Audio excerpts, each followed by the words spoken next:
Hi, Kurt and Darren. I hope you had a great Thanksgiving.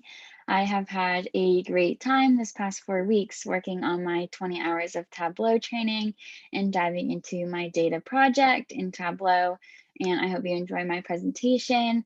I'd like to start off by sharing and acknowledging that I got my data set from Kaggle, which was a CSV file from the World Bank with data from 1985 to 2015 for suicide rates of 88 countries, broken down by age group and country and year, as you can see here. So I was able to combine my worksheets and dashboards into this story. So I'd like to start off by showing that the number of suicide rates has increased from 1985 until 2015, which is pretty alarming. But when I dug into this and looked at the population, we see that in 1985, there were about 120,000 suicides per year. And in 2015, there's closer to about 220, 240 range. So while this has almost doubled, we see that the population has also doubled. So we see that this is seems correlated. So I decided to take a deeper dive.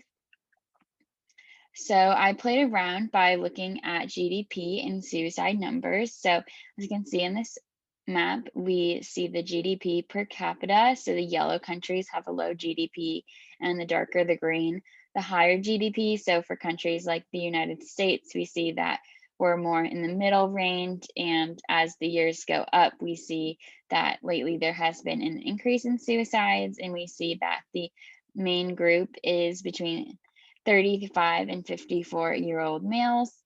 If we look at countries with a lower GDP like Kazakhstan, we see that it's pretty rocky up and down, no significant trend. We can click here and see data for a few years at a time and try to get more of an understanding.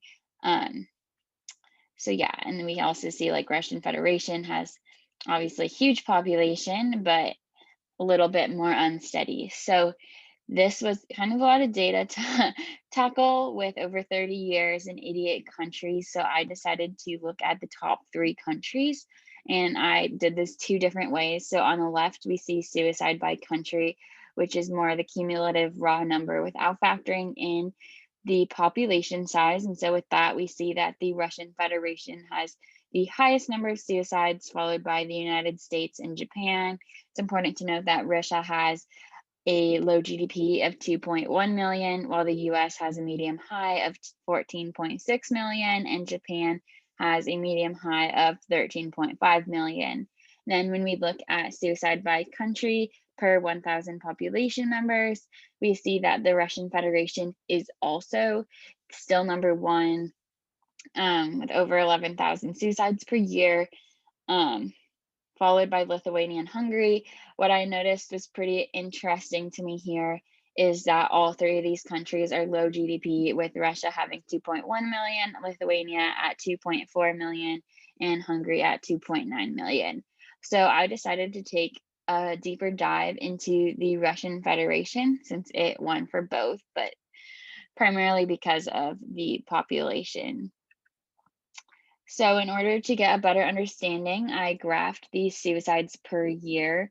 We see that 1994 is the peak number of suicides per year, and in 2011, we see a decrease in suicides. So, it's pretty interesting. So, with some further research outside of my data, I found that in 1994, there was a lot of chaos going on in Russia with a civil war. So this makes sense that with more chaos going on, it's more likely that people are to commit suicide. And in 2011, there was an election that seemed to be well received, which makes sense that things are less chaotic. So there tends to be less suicides.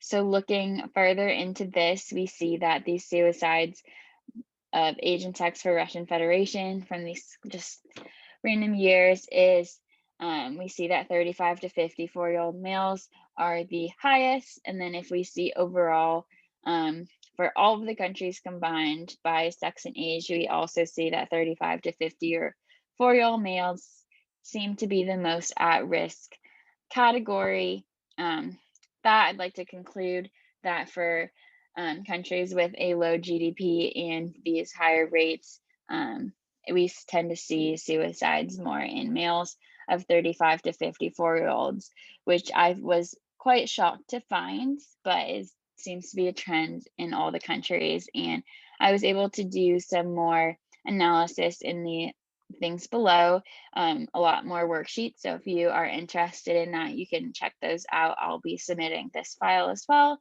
And with that, I'd like to thank you for your time. And I'd really like to stress that suicide can be prevented. Educating friends and family about suicide prevention is critical. So please seek resources if you are struggling at all. I'd like to thank you for your time for watching my presentation. I hope you learned something.